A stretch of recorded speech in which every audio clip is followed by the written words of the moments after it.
वितरित केल्याप्रमाणे. अध्यक्ष महोदय, खर तर मंत्री महोदयांनी हा प्रश्नाचं उत्तर प्रश्न वाचला की नाही मला डाऊट आहे. कारण 1 2 3 4 मी तर उत्तर देत नाही, पण शेवटचं फक्त उत्तर मी तुम्हाला विचारतो की तुम्ही तुमच्या खात्याला जाब विचारून ठेवा. काय उत्तर आपण दिलंय? महाराष्ट्र सागरी मासेमारी अधिनियमन 1981 सुधारित 2021 अंतर्गत रत्नागिरी जिल्ह्यातील 9, सिंधुदुर्ग जिल्ह्यातील 19 अशा एकूण 28 परराज्यातील नौकांवर, म्हणजे रत्नागिरी आणि सिंधुदुर्ग हे परराज्य होत आहे असं ते उद्बोधित होत आहे. या ठिकाणी परराज्यातील थोडस सुधारणा करून घ्या, लगेच चिडू नका. चिडायला बाहेर मैदान मोकळं आहे, इथं नाही चालत ते. आणि आम्ही पण काय चिडण्यामध्ये कमी नाही. म्हणून आपल्याला जो मुद्दा उपस्थित करायचा आहे तो ह्या परराज्यातल्या बोटी येऊन आपल्याकडे मोठ्या प्रमाणामध्ये मासेमारी करतात हे आपल्याला नाकारून चालणार नाही. सरकारी म्हणून उत्तर देत असताना ठीक आहे, मी ज्या वेळेला मत्स्य विकास राज्यमंत्री होतो, दादा इथं बसलेले आहेत, तेव्हा आपण पहिल्यांदा मच्छीमार लोकांच्या अशा पद्धतीनं अनधिकृत मासेमारी करणाऱ्या लोकांना पकडण्याकरता स्पीड बोटी आपण खरेदी केल्या. आज सुद्धा आपल्या विभागाकडे 8 स्पीड बोटी आहेत की ज्यातल्या 4 केंद्र सरकारनं दिल्या आहेत, 4 राज्य सरकारनं दिल्या आहेत. अध्यक्ष महोदय, त्या 8च्या 8 आता बंद आहेत. बाहेरून येणाऱ्या बोटी ज्या असतात त्या 400-500 हॉर्स पॉवरचे त्यांचे इंजिन असतात, आपल्याला ते पकडणं कठीण जातं. आणि म्हणून ह्या बोटी जर खरोखर बंद असतील तर तात्काळ आपण सुरू करून त्या ठिकाणी आपल्या विभागाला आपण अलर्ट करणार का, हा एक मुद्दा. दुसरी गोष्ट, ज्या पद्धतीनं गुजरात राज्याने एक अतिशय कडक कायदा केलाय की त्यांच्या हद्दीमध्ये 12 फॅदमच्या पलीकडे जर त्यांच्या हद्दीमध्ये दुसऱ्या राज्यातल्या जर बोटी आल्या मासेमारी करण्याकरता तर ते केवळ दंडाची रक्कम लावत नाहीत, त्या मासेच्या किमती इतकी दंडाची रक्कम किंवा ते मासे जप्त करणं अशा पद्धतीचा विषय न करता त्यांनी स्वतंत्र कायदा करून त्या ठिकाणी अत्यंत कडक अशा पद्धतीची कारवाई केली. आपण त्या कायद्याचा अभ्यास करून मंत्री महोदय तशा प्रकारचा कायदा करणार का, हा दुसरा मुद्दा आहे अध्यक्ष महोदय. आणि तिसरा मुद्दा, आपण त्या काळामध्ये 3 ड्रेजर विकत घेतले होते, एक रायगड, एक रत्नागिरी आणि एक सिंधुदुर्ग. कशा करता तर मासेमारी करणाऱ्या त्या किंवा मासेमारी ज्या एरियात होते त्या ठिकाणी मोठ्या प्रमाणामध्ये सँडबार होतात आणि सँडबार झाल्यामुळं बोटी पास पण करता येत नाही आणि बोटी पार्क पण करता येत नाही, आत खूप अडकून पडतात. आणि म्हणून तेही ड्रेजर बंद झालेत. पुन्हा आपण नव्यानं हे ड्रेजर घेऊन त्या जिल्ह्यामध्ये तो सँडबार दूर करून मच्छीमारांना त्या ठिकाणी मासेमारी करणं आणि बोटी पार्किंग करणं हे आपण सोयीचं कराल का, हे माझे 3 पॉइंटेड प्रश्न. अध्यक्ष महोदय, सन्मान्य भास्कर जाधव साहेबांनी महत्वाचे प्रश्न विचारलेले आहेत. आता चिडणं आणि या प्रश्नाचा काय संबंध आहे हे आता पहिलं तर मला माहितच नाही अध्यक्ष महोदय. हा प्रश्न झाल्यानंतर त्याचं उत्तर समजेल. हा, आणि अध्यक्ष महोदय, हे खातं वर्षानुवर्ष आपल्या महाराष्ट्राच्या विकासाच्या दृष्टिकोनातून चालू आहे. 2014लाच हे खातं जन्माला आलं असं नाही.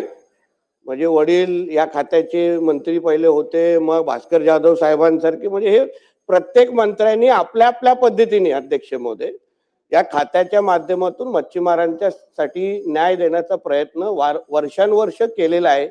सगळं काही 2014च्या अगोदरच आलं असं कृपया चुकीच्या गोष्टी रेकॉर्डवर जाऊ नये म्हणून हा उल्लेख केलेला आहे. एक मुद्दा अध्यक्ष महोदय असा आहे, हो सगळे रेकॉर्ड आता मंत्री असल्यामुळे रेकॉर्ड आहेत अध्यक्ष महोदय, म्हणून ठीक आहे. कारण का परत परत सगळं मीच केलं हा विषय नको जरा याच्यावर. दुसरा मुद्दा असा आहे अध्यक्ष महोदय, अध्यक्ष महोदय, आता काय आहे, काही लोकांना कितीही चांगलं बोललं तरी पण त्यांना तो राग येतो आणि मग मी राग करतो. आपण चांगल्या बोटींबद्दल मूळ मुद्दा मच्छीमारांबद्दल आहे अध्यक्ष महोदय. मुद्दा असा आहे अध्यक्ष महोदय, जाधव साहेब, आपला हा प्रश्न, बाकी सगळ्या गोष्टी जाऊन दे, आपण कोकणातले आपण सगळे लोकप्रतिनिधी आहोत. राजकारण, निवडणुका हा गोष्टी आणि पक्षीय राजकारण वेगळं, पण आपल्या दृष्टिकोनातून हा प्रश्न खरंच महत्वाचा आहे. कारण का परराज्यातून येणारे जे गस्ती नौका असतील का हायस्पीड असतील त्याच्यामुळे आपल्या समुद्रामध्ये असणारं खऱ्या अर्थाने जे आपलं बोलतो ना ते आपल्या मच्छीमारांसाठी जे काही उत्पादन आपल्याला मिळतं ते हे घेऊन जाण्याचा मोठ्या प्रमाणामध्ये प्रयत्न मग मालपी, कर्नाटक या सगळ्या बोटी करतात. आपल्यासाठी हा प्रश्न अतिशय महत्वाचा असल्यामुळे आहे अध्यक्ष महोदय.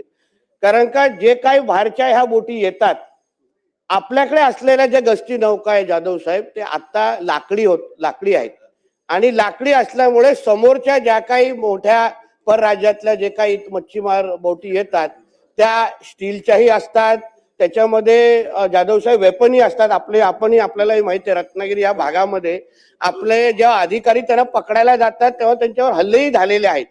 म्हणून आम्ही तरी ह्या 12 महिन्याच्या ह्या कारकिर्दीमध्ये जाधव साहेब आम्ही प्रयत्न असाच केलेला आहे की जास्त जास्त कारवाई ह्या गोष्टीवर कसा करता येईल. म्हणून जेव्हा मी पहिला मंत्री झालो जाधव साहेब मी विचारलं तेव्हा ह्या ज्या लाकडी बोटी आहेत ह्याच्याने तुम्हाला पकडणं शक्य आहे का? शक्यच नाही. म्हणून आणि खरं म्हटलं तर पूर्ण आपल्या किनारपट्टीवर जे 877 किलोमीटर झालेले फक्त 5 गस्ती नौका ह्या काहीच कामाच्या नाहीयेत.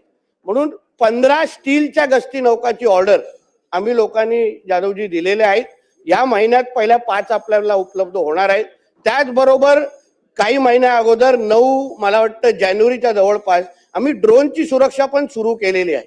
कारण त्याच्याने काय होतं आपल्याला एक्झॅक्ट कळतं का बाबा कोण कुठून आलेला आहे, त्याच्या बोटचा नंबर असो. कारण का आपणही खातं सांभाळलेलं आहे. माझाही असा अनुभव आहे की 100% आपल्या खात्यातले अधिकारी प्रामाणिक नाहीत. याच्यामध्ये काही लोक समोरच्या लोकांमध्ये मदतीचे पण असतात आणि त्याच्यामुळे ह्या कारवाई इंटरनल मदतीशिवाय ते आपल्या बॉर्डर क्रॉसच करू शकत नाही, 12 नॉटिकल माईलच्या आतमध्ये येऊ शकत नाही. म्हणून प्रश्नोत्तराचा तास हे उत्तर संपेस्तोपर्यंत वाढवण्यात येत आहे. बोला अध्यक्ष महोदय. म्हणून आम्ही झालेल्या कारवाईचे आकडे मी आपल्याकडे पाठवतो. आमच्या ह्या 12 महिन्याच्या कारकिर्दीमध्ये गेल्या 2024 ते 25च्या वर्षी 9,500 पण आपल्या ह्या 12 महिन्याच्या कारकिर्दीमध्ये 1876 कारवाया यावर आम्ही फार बारकाईने केलेल्या, आम्ही फार गांभीर्याने घेतलेल्या आहेत अध्यक्ष महोदय. म्हणून मी आपल्याला विश्वास देतो येणाऱ्या कालावधीमध्ये चांगल्यातल्या चांगल्या आधुनिक गस्ती नौका असतील, ड्रोनची सुरक्षा असेल, एआयचा वापर असेल किंवा कुठलंही आधुनिक तंत्रज्ञान आपल्याकडून पण मी काही माहिती घेईन. कुठलंही आधुनिक टेक्नॉलॉजी या बाबतीमध्ये अगर उपलब्ध असेल तर मग ह्या परराज्यातल्या बोटी आपल्याकडे येणं कसं थांबवता येईल. कारण का याचा थेट फायदा आपल्या मच्छीमारांना पारंपरिकला पण होतो, सगळ्या लोकांना होतो. निश्चित पद्धतीने घेण्यात येईल. ड्रेजरच्या बाबतीमध्ये आपण जे बोला अतिशय योग्य आहे. त्या ड्रेजर जे सिंधुदुर्ग रत्नागिरीच्या त्या बाबतीमध्ये मी ते आपण आपल्या कारकिर्दीमध्ये आणि रायगड त्यावेळी जे घेतलेले ड्रेजर त्याला आता आम्ही थोडं मेंटेनन्सचं काम साहेब करून घेतोय.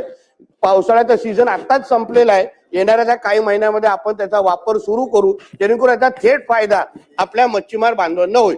धन्यवाद. ठीक आहे. एकच मंत्री महोदय प्रश्नोत्तर तास संपलेला आहे, परंतु एकच त्याच्यात आपल्याला सजेशन असं आहे की या गस्ती नौका ज्या आहेत आणि त्यावरती काम करणारे कर्मचारी जे आहेत त्या कर्मचाऱ्यांमध्ये किनारपट्टीवरती राहणाऱ्या स्थानिक मच्छीमार समाजातील जर युवकांना संधी दिलीत तर त्यांना किनारपट्टीची जास्त माहिती आहे आणि गस्ती नौकांवरती काम करून ते अधिक प्रभावशाली काम करू शकतील. त्यामुळे किनारपट्टीवरच्या मच्छीमार व्यवसायाशी निगडीत असणाऱ्या तरुणांना या गस्ती नौकांवरती काम करायची संधी द्यावी.